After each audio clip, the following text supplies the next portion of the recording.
EA started throwing shade over towards Activision, and that's not even the weirdest thing involving Activision that happened over the weekend. This is the hot fix.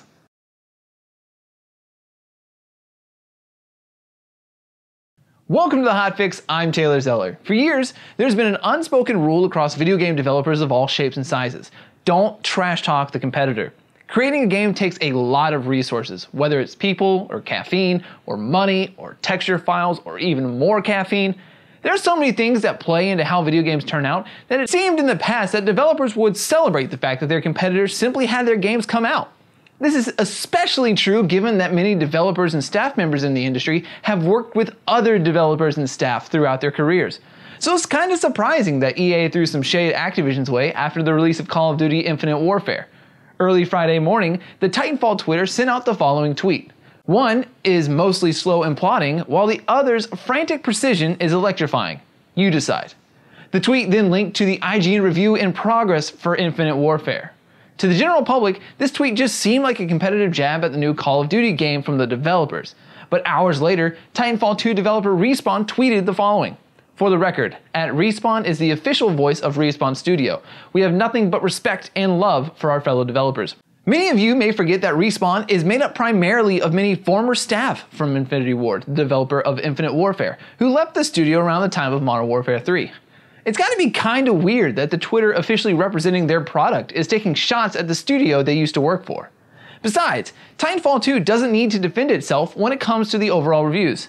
According to Metacritic, Titanfall 2 scores a 90, 9 points higher than Infinite Warfare. Speaking of Infinite Warfare, many PC players were shocked this weekend to find that they couldn't play with their friends if their friends had purchased the game through another marketplace.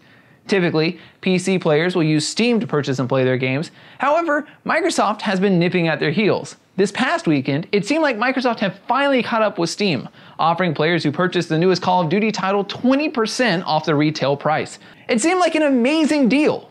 Well, that is until people realized that there was no crossplay between Steam and Windows users. This was confirmed on the Activision support page, which stated that, quote, you can only play these titles with other users of Windows 10 on Windows Store.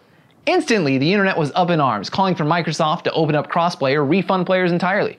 But in an article on Windows Central, it was stated that, quote, a source familiar to the matter recently informed us that the decision to segregate Windows 10 Store and Win32 PC platform players is entirely on Activision.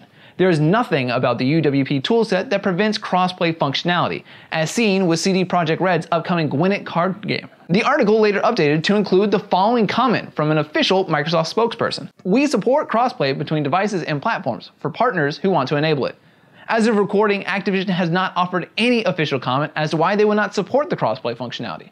That's going to do it for us today, guys. So what do you think? Should EA have just let Titanfall 2 reviews speak for themselves, or is their tweet justified? What should be done about the crossplay features on PC? Let us know what you think in the comments down below. If you liked the video, hit that like button. If you like the stories we cover, hit the subscribe button. We'll see you guys on the battlefield.